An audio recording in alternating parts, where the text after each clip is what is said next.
মন্ডল স্টুডিওর নিবেদন গ্রাম বাংলার ভূতের গল্প। নমস্কার শ্রোতা বন্ধুরা, আজ আপনারা শুনবেন লেখক বরেন চক্রবর্তীর কলমে ভূতের সন্ধানে। গল্পটি খারাপ লেগেছে, ভালো লেগেছে, দারুণ লেগেছে, আপনাদের মনে যাই প্রতিক্রিয়া হোক না কেন অবশ্যই একটি কমেন্ট করে জানাতে ভুলবেন না। আর ভিডিওটি ভালো লাগলে অবশ্যই একটি লাইক করে চ্যানেলটিকে সাবস্ক্রাইব করে আমাদের পাশে থাকবেন। গল্প পাঠে আমি রাজি, তবে সে দেরি না করে অতি শীঘ্র শুরু হতে চলেছে আজকের বিশেষ নিবেদন। লেখক বরেন চক্রবর্তীর কলমে ভূতের সন্ধানে। এই কাহিনীর সমস্ত চরিত্র এবং ঘটনা কাল্পনিক। বাস্তবে জীবিত বা মৃত কোনো ব্যক্তি বা ঘটনার সাথে এর কোন রকম মিল থাকলে তা সম্পূর্ণ অনিচ্ছাকৃত এবং কাকতালীয়। গল্পে ব্যবহৃত অপ্রাকৃতিক এবং অলৌকিক ঘটনা শুধুমাত্র কাহিনীর পরিবেশনের উপক্রম মাত্র। কুসংস্কার বিশ্বাস করবেন না, কুসংস্কার ছড়াবেন না। জঙ্গলের দীর্ঘ নিস্তব্ধতা ভঙ্গ করে মাঝে মাঝেই শোনা যাচ্ছে বাদুড়ের ডানা ঝাপটানির শব্দ। মুগ্ধ আবেশে অনিমেষ দৃষ্টিতে তাকিয়ে রয়েছি রহস্য ঘেরা ক্রমে ক্রমে অন্ধকারে আচ্ছন্ন হওয়া জঙ্গলটার দিকে। জঙ্গলটার বুক চিরে রওনা দেব আজই সেই ভয়াবহ রোমাঞ্চকর জায়গাটিতে। ঠিক রাত 12টায় ভারী পায়ের শব্দে পিছন ফিরে তাকিয়ে দেখি নন্দন। দু হাতে দুটো কফির পেয়ালা, মুখে তার এক মুঠো অনাবিল জ্যোৎস্না হাসি। দেখছি প্রাকৃতিক অপরূপ সৌন্দর্যে নিজেকে হারিয়ে ফেলেছিস। নে ধর কফি খা, খেয়ে ভেতরে চল, তোর সাথে জেঠু কথা বলবে। এখানে বেশিক্ষণ বসে থাকলে বুনো ডেসো মাছির দল রক্ত চুষে ছিবড়ে করে ফেলবে। নন্দন শুধু আমার বাল্য বন্ধু নয়, কলেজেরও বন্ধু, যাকে বলে হরিহর আত্মা। কলেজে পড়তে পড়তে মামার দৌলতে নন্দন পেয়ে গেল পুরসভায় ক্লার্কের চাকরি, আর আমি বিশ্ববিদ্যালয়ের পাঠ চুকিয়ে এখন একটা কলেজের অধ্যাপনায় রত। সাথে চলছে একটা বিষয়ের ওপর গবেষণা। গবেষণার বিষয় ভাবছিলাম এই মুহূর্তে বলবো না, তবে ঝেড়েই কাশি। গবেষণার বিষয় আমার ভূত। তারই খোঁজে সুদূর কলকাতা থেকে শতাধিক প্রাচীন বর্ধমানের গোভূমির এই পুরনো বাংলোয় নন্দনের সাথে আসা। যদি কিছু হাতে গরম তথ্য খুঁজে পাই, নন্দন ছাড়া এখানে আসা আমার মোটেই সম্ভব হতো না। কারণ বাংলোটির মালিক নন্দনের জ্যাঠামশাই দীনবন্ধু রায়ের। ওনার পূর্বপুরুষ জমিদার ছিলেন। এলাকায় বেশ নামডাক আছে ওনার, সকলেই সমীহ করে। ওনার স্ত্রী গত হয়েছেন 7 বছর আগে। একটিমাত্র মেয়ে, নাম মল্লিকা। শুনেছি রূপসী ও বিদুষী, এখনো চোখে দেখিনি। জ্যাঠামশাইয়ের জরুরি তলব। সন্ধ্যায় রাজকীয় জলযোগ সেরে নন্দনের সাথে জ্যাঠামশাইয়ের ঘরের দিকে পা বাড়ালাম। আরাম কেদারায় আতশোয়া অবস্থায় উনি কি যেন একটা পড়ছিলেন। আমাদের দেখা মাত্র বইটা বন্ধ করে ভারী গলায় বললেন, বসো বসো, কথা আছে। গভীর দৃষ্টিতে উনি আমাদের দিকে তাকালেন। নাম কি? শিবেশ মল্লিক। কি করো? আগে অধ্যাপনা। ও, লেখাপড়া? ডিপেল MA BA কমপ্লিট করেছি। তা কি কি বিষয়? বাংলা, ইতিহাস আর ইংরাজি। গুড। কলকাতায় কোন জায়গায় থাকো? আগে টালিগঞ্জ। তা লেখাপড়া নিয়ে থাকলেই তো হতো, এসব ভূত পেট নিয়ে মাতামাতি কেন? আমি আমতা আমতা করতেই একগাল হেসে নন্দন বলল, জেঠু, শিবেশ আজ বছর 3 হলো অশরীরী আত্মার ওপর গবেষণা চালাচ্ছে। জাদরেল রাজবাড়ি। দীনবন্ধু রায় এবার খাড়া হয়ে বসলেন। ভরাট গলায় একটু উপদেশে সুরে বললেন, তোমরা ভয়ানক দুঃসাহসী এই অভিযানটা না করলেই মনে হয় ভালো করতে। লালগড় বড় ভয়ানক খতরনাক জায়গা, ওখান থেকে বেঁচে ফিরে আসাই মুশকিল। আজ আবার ঘোর অমাবস্যা, পথ বড় দুর্গম, পদে পদে বিপদ। দুর্ভেদ্য গভীর জঙ্গলে কিভাবে কেমন করে তোমরা পৌঁছাবে সেটা বড় দুশ্চিন্তা। আমি অবাক চোখে প্রশ্ন করলাম, কেন রাস্তা নেই? চোখ বন্ধ করে ভদ্রলোক বলতে শুরু করলেন, আছে, দড়ির মতো সরু লম্বা পথ, কাটা ঝোপঝাড়ে ঢাকা। 10 মিনিটের পথ ঘন্টা খানেক লেগে যায়। একবার জঙ্গলে ঢুকলে তাবর তাবর লোকদের পক্ষে ওই জঙ্গল থেকে বেরিয়ে আসা বড়ই কঠিন। বিষাক্ত পোকা মাকড় বিষধর সাপেদের অবাধ চলাফেরা, কখন কোন সময় কাকে কামড়াবে ছোবল মারবে কেউ জানে না। তাই বলছিলাম, ভাবনা চিন্তা করো, ঘন্টাখানেক সময় দিলাম, সিদ্ধান্তটা জানাও। যাও, এবার ঘরে যাও। নন্দনের মুখ পাংশুবর্ণ। আমার হাত দুটো নিজের বুকে চেপে কাকুতি মিনতি করে। গিয়ে কাজ নেই গুরু, বেঘরে প্রাণটা যাবে, চল ভালোই ভালোই বাড়ি ফিরে যাই। আমার চোয়াল শক্ত হয়। নন্দনকে বলি, ঠিক আছে, তোকে যেতে হবে না, আমি একাই যাব। বিস্ময়ে আকাশ থেকে পড়ে নন্দন। স্ম্লান মুখে বলে, তুই ভাবলে কি করে তোকে আমি একা ছেড়ে দেব? চল, যা হবার হবে, মরলে দুজন একসাথেই মরবো। সিদ্ধান্তের কথা নন্দন তার জ্যাঠামশাইকে জানালে তিনিও একটু মনক্ষুণ্ণ হলেন। বললেন, তোমার বন্ধুটা বড্ড জেদি আর একরোখা। আচ্ছা, ঠিক আছে। ঠিক রাত 12টা, অকুস্থল লালগড়ে যাবার জন্যে আমরা তৈরি। দায়িত্ববান জ্যাঠামশাই আমাদের একা ছেড়ে দিতে মোটেই রাজি নন। আমাদের যত রকম নিরাপদ ব্যবস্থা দেওয়া যায় দিয়েছেন। পায়ে আমাদের গামবুট, গায়ে কমফোর্ট মোটা ওভারকোট, হাতে দস্তানা, মাথায় টুপি, সঙ্গে 2জন কাঠুরে, হাতে তাদের কাঠারি আর কুড়ুল। কাটার ঝোপঝাড়ে ঢাকা সরু রাস্তা পরিষ্কার করতে করতে ওরা আমাদের এগিয়ে নিয়ে যাবে। আর আছে দৈত্যের ন্যায় বিশাল চেহারার 4 লাঠিয়াল। তাদের প্রত্যেকের হাতে তেল চুকচুকে একটা করে পাকা লাঠি আর জোরালো টর্চ। নন্দনের পিঠ ব্যাগে জলের বোতল, 2 ফুটি মোটা লাঠি, আর আমার কোমরে পিস্তল, হাতে জোরালো চার্জার টর্চ। অনেকটা নিশ্চিন্ত হওয়া গেল। মনে হলো বেশ নিরাপদ। নন্দনের মুখ দেখে মনে হলো তার ভীতু মনটা অনেকটাই সাহস পেয়েছে। জঙ্গলের ভেতরে ঢুকতেই ঝিঝি পোকার আওয়াজের সাথে বহু নিশাচর প্রাণীর উদ্ঘট শব্দের মেলবন্ধনে একটা গা ছমছমে ভাব। 2 পা এগাতেই পায়ের কাছে ধপাস করে ভারী কি একটা পড়ে নিমেষেই মিলিয়ে গেল। কাঠুরে বলল, বনবিড়াল। বেশ কিছুটা এগিয়েছি, হঠাৎ মরমর শব্দ করে একটা গাছের মস্ত বড় ডাল আমাদের সামনে পড়ে রাস্তাটা আটকে দিল। ওপরের দিকে টর্চের আলো ফেলতেই দেখি একদল অদ্ভুত বিকটাকার প্রাণী গাছের ডালে মানুষের মতো দাঁড়িয়ে 2 পাটি দাঁত বার করে খ্যাক খ্যাক করে হাসছে। নন্দন ভয়ে আমাকে জাপটে ধরে। কোমর থেকে পিস্তল বার করতেই এক কাঠুরে সাবধান করলো, খবরদার, গুলি চালাবেন না, ডেকে গেলে ওরা আমাদের আস্ত রাখবে না, সব কটাকে হাত পা ভেঙে ঘাড় মুটকে এখানেই ফেলে রাখবে, গায়ে ওদের ভীষণ জোর। মৃদু স্বরে প্রশ্ন করলাম, ওরা কারা? চাপা গলায় উত্তর এলো, ওরাংওটাং। কাঠুরিয়াদের নির্দেশ মতো চুপচাপ আমরা পাশ কাটিয়ে ওখান থেকে বেরিয়ে এলাম। রাত প্রায় 1টা। আমরা শুকনো পরীক্ষা ঘেরা লালগড়ে পৌঁছালাম। বড় বড় গাছ আর ঘন ঝোপঝাড়ে পরিবেষ্টিত দুর্গটির সেরকম কোনো অস্তিত্বই নাই, শুধুই ধ্বংসস্তূপ। চারিদিকে অসংখ্য নিম, বেল, অশক্ত আর ঝুড়িনামা বট গাছ। লোভ সামলাতে পারলাম না। নন্দনকে বললাম, একটু ভেতরে যাই। অতি সন্তর্পণে পা ফেলে এগাতেই ফোঁস শব্দে চমকে উঠলাম।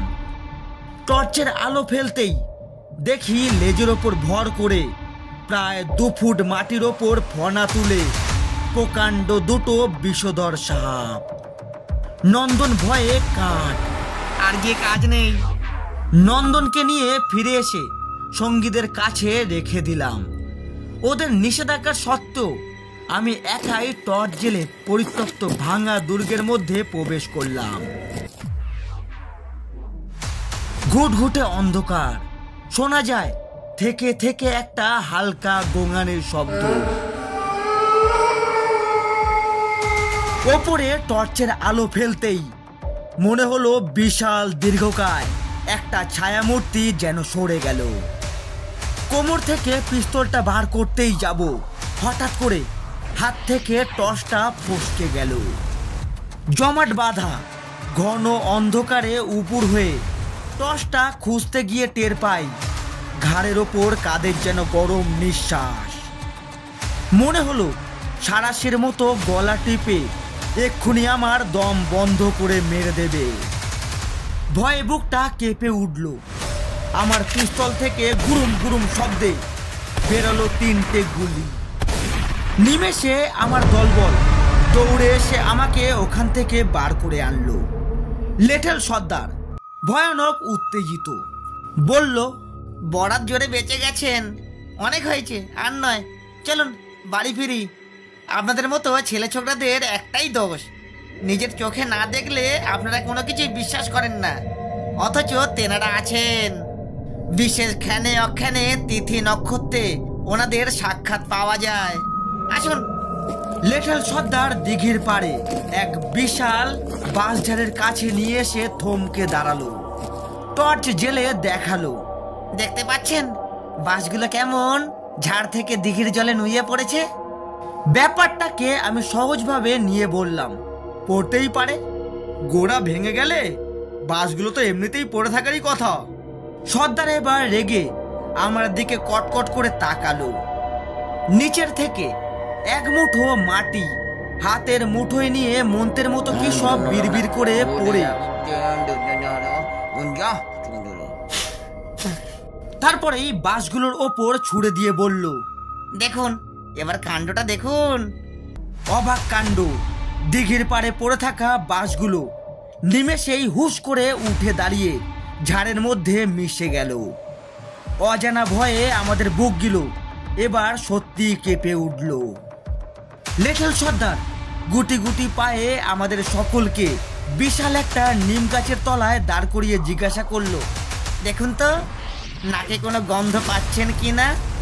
আমরা সমস্বরে বলে উঠলাম, এ তো ধূপধুনোর গন্ধ। সর্দার বড় বড় চোখ করে তাকালো আমার দিকে। এই জঙ্গলের 5-7 মাইলের মধ্যে কোনো জনবসতি নেই, এবার বলুন আমাকে এই ধূপধুনোর গন্ধটা কোথা থেকে আসছে? সত্যি ভয়ে গায়ের লোম খাড়া হয়ে উঠল। কথা বলার মতো অবস্থা এখন আর কারণ নেই। কিছু দূর এগাতেই সর্দার থমকে দাঁড়ালো, চাপা স্বরে বলল, এদিকে যাওয়াটা ঠিক হবে না, চলুন আমরা দিঘির ও পার দিয়ে ঘুরে যাই। আমি বিস্ময়ে বললাম, কেন, এ পথে যাওয়া যাবে না কেন? আমার প্রশ্ন শুনেই সর্দার বলল, টর্চ জ্বালাবেন না, ভালো করে লক্ষ্য করুন, অন্ধকারেও দেখতে পাবেন। ওই দূরের বেলগাছটার নিচে ভালো করে দেখুন তো।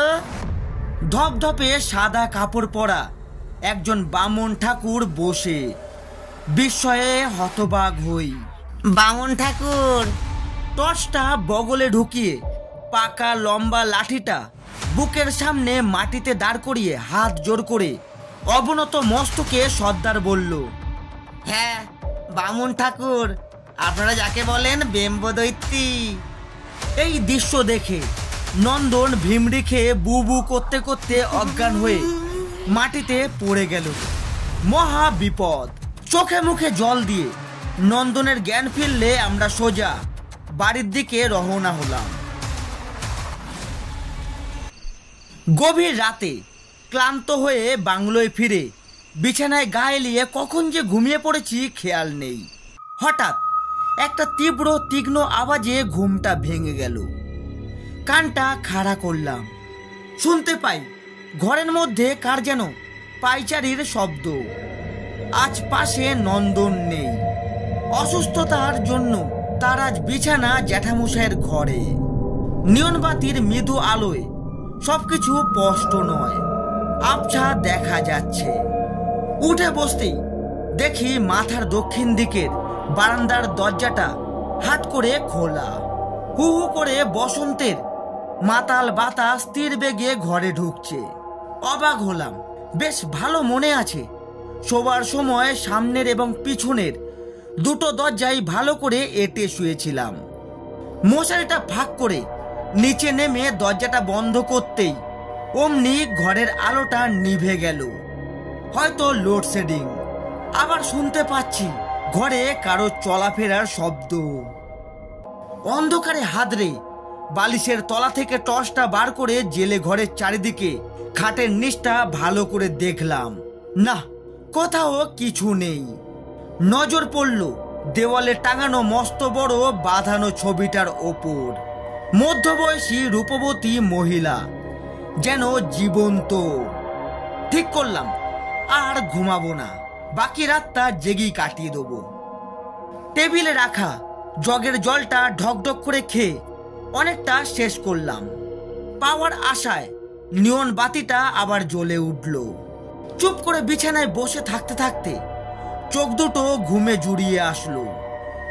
আবার শুয়ে পড়লাম। নানা উদ্ভট চিন্তায় প্রথমে ঘুম আসতে চাইছিল না। তারপর চোখ দুটো হালকা লেগে গেল, একটু তন্দ্রাচ্ছন্ন ভাব, কিন্তু তখনও সজাগ।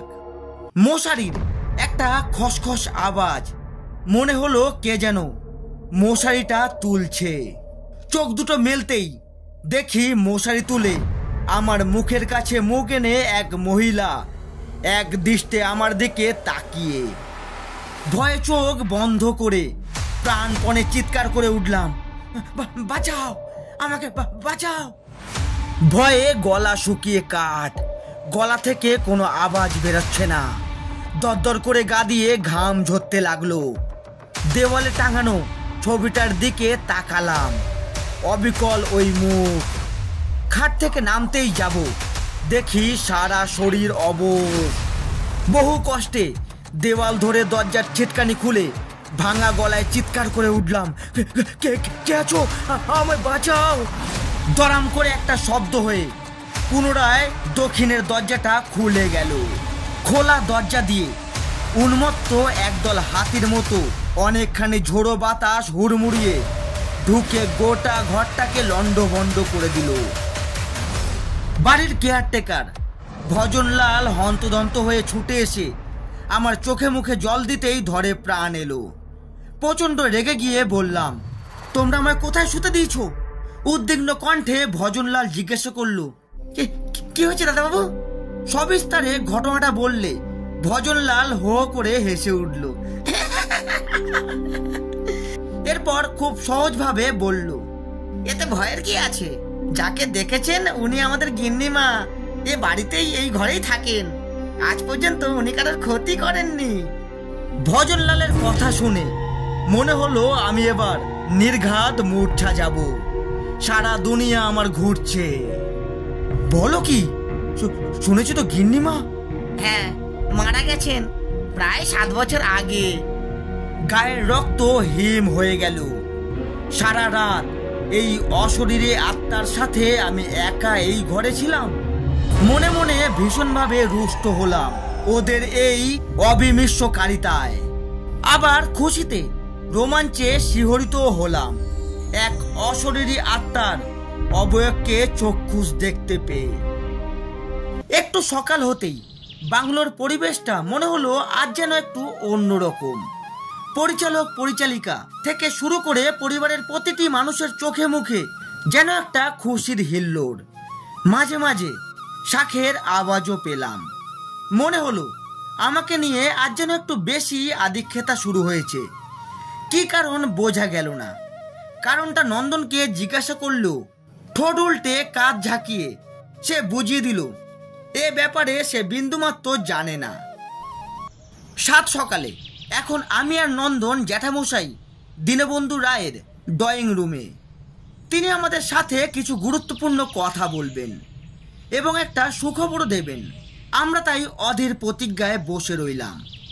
এরপর জ্যাঠামশাই ঘরে প্রবেশ করতেই গতকাল রাতে লালগড়ের জঙ্গলে আমাদের অভিযানের কথা অদ্যপান্ত শুনলেন। গভীর কণ্ঠে বললেন, তোমরা ভয়ঙ্কর ওই জায়গা থেকে নিজেদের জীবন নিয়ে ফিরতে পেরেছ, তাতে আমি কল্যাণময় ঈশ্বরকে ধন্যবাদ জানাই। এরপর কথা প্রসঙ্গে গতকাল রাতের ঘটনা সম্পর্কে জিজ্ঞাসা করলেন। তা শুনলাম তুমি নাকি গতকাল রাতে আতঙ্কে ঘুমাতে পারোনি। বাস্তবিক কি ঘটেছিল বলো তো? জেঠুমনি, গতকাল সারা রাত জুড়ে অনেক ভুতুরে ব্যাপার একটার পর একটা ঘটেছে। সব থেকে ভয়ঙ্কর ব্যাপার, ভোর রাতে যখন এক মহিলা মশারি তুলে মুখের কাছে মুখ এনে আমায় পর্যবেক্ষণ করছিলেন, আমি হলপ করে বলছি আমি যা দেখেছি তা সঠিক, এতটুকু ভুল অথবা স্বপ্ন নয়। একটা দীর্ঘশ্বাস ফেলে শান্ত গলায় জেঠুমনি বললেন, হ্যাঁ তুমি ঠিকই বলছো, এতটুকু মিথ্যা বলনি। শোনো তাহলে বলি, গতকাল যেই মহিলাকে দেখেছো উনি হলো আমার স্ত্রী রাজলক্ষ্মী দেবী। 7 বছর আগে হার্ট অ্যাটাকে উনি মারা যান। সেই থেকে আজ অবধি তার এই বাড়িতেই আস্তানা। বলতে পারো তার কন্যার প্রতি পরম মমত্ব বোধে এই বাড়ি ছাড়তে পারেনি।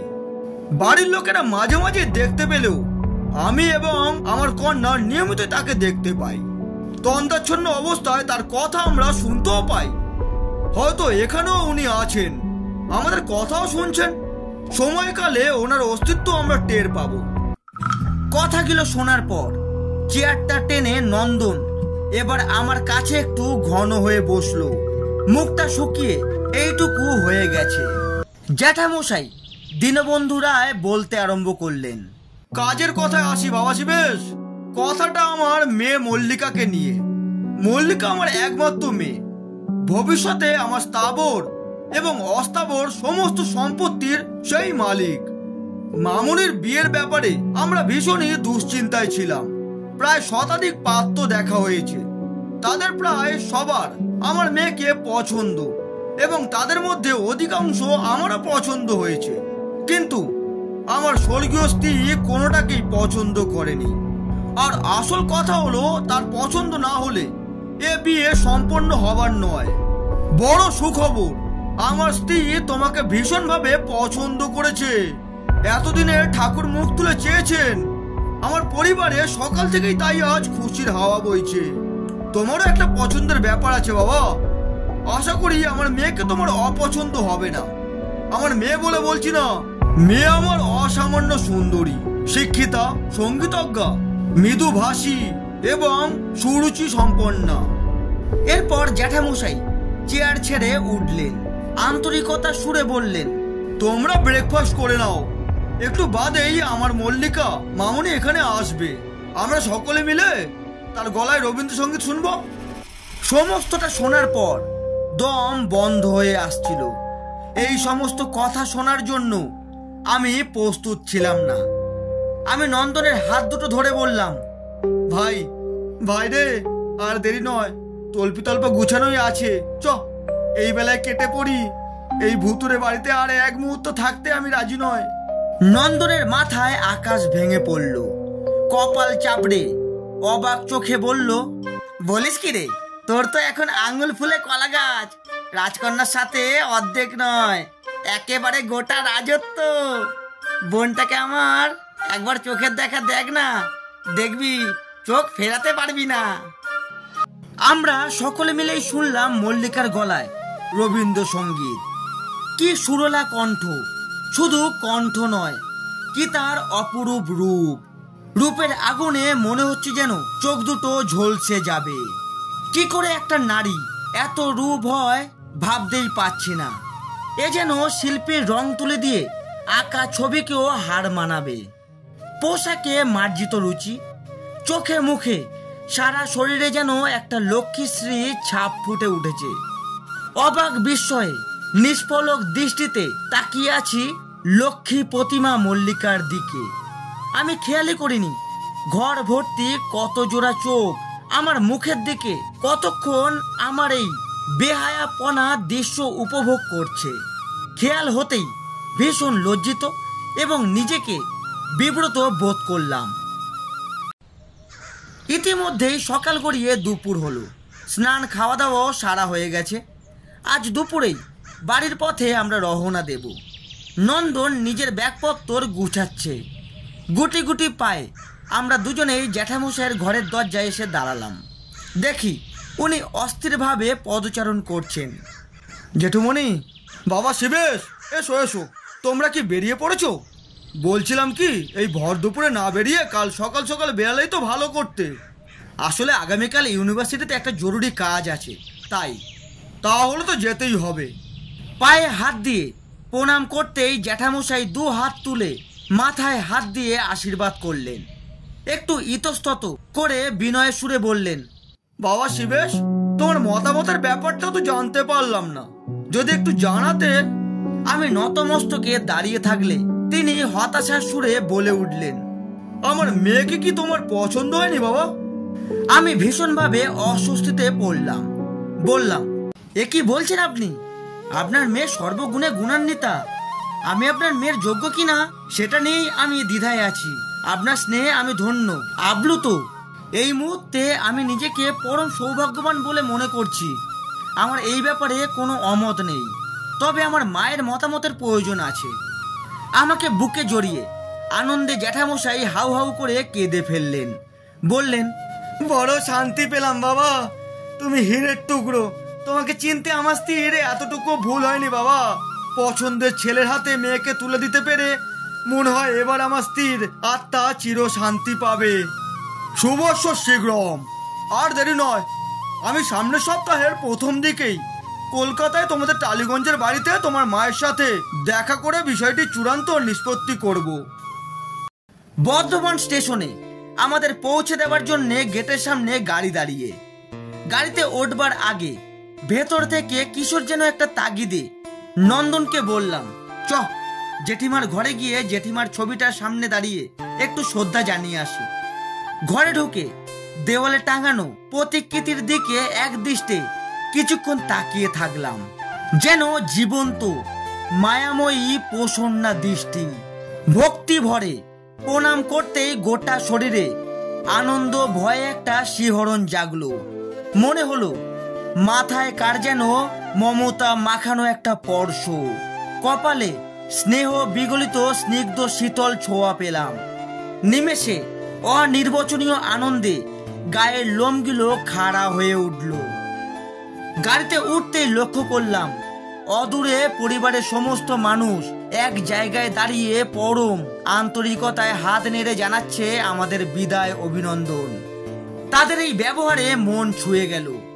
বড় হৃদয়গ্রাহী মনোরম দৃশ্য। সম্পূর্ণ অচেনা অজানা একটা পরিবারে কোথাকার এক অচেনা অজানা মানুষ ভূতের সন্ধানে এসে কেমন করে ঘটনাচক্রে সেই পরিবারের অত্যন্ত কাছের মানুষ একান্ত আপন হয়ে উঠল, তা ভাবলে সত্যি অবাক লাগে। গাড়ি ছুটছে স্টেশনের দিকে। হঠাৎ নন্দন আমার মুখের দিকে তাকিয়ে বিস্ময় সুরে চিৎকার করে ওঠে, আরে তোর কপালে চন্দনের ফোঁটা। নন্দনের দিকে মুখ ফেরাতেই দেখি ওর কপালেও চন্দনের ফোঁটা। বললাম, তোর কপালেও চন্দনের ফোঁটা? নন্দন অবাক হলেও আমি বিন্দুমাত্র অবাক হলাম না। বুঝতে পারি কখন কোন সময় মঙ্গল কামিনী মা তার সন্তানের শুভ কামনায় মস্তক স্পর্শ করে কপালে চন্দন ফোঁটা পরিয়ে তাদের যাত্রাপথকে মসৃণ ও নিরাপদ করেছেন। চোখ বন্ধ করে দুহাত বুকে রাখলাম। মন থেকে মুখ দিয়ে একটি শব্দ বেরিয়ে এলো, মা। মন্ডল স্টুডিওর নিবেদন গ্রাম বাংলার ভূতের গল্প। নমস্কার বন্ধুরা, এতক্ষণ শুনছিলেন লেখক বরেন চক্রবর্তীর কলমে ভূতের সন্ধানে। গল্পটি কেমন লাগলো অবশ্যই একটি কমেন্ট করে জানাতে ভুলবেন না। আর ভিডিওটি ভালো লাগলে অবশ্যই একটি লাইক করে চ্যানেলটিকে সাবস্ক্রাইব করে আমাদের পাশে থাকবেন। আজ এতটুকু, দেখা হচ্ছে আরো একটি হাড় হিম করা ভূতের গল্প নিয়ে। ততক্ষণ নিজে ভালো থাকুন আর সকলকে ভালো থাকতে সাহায্য করুন।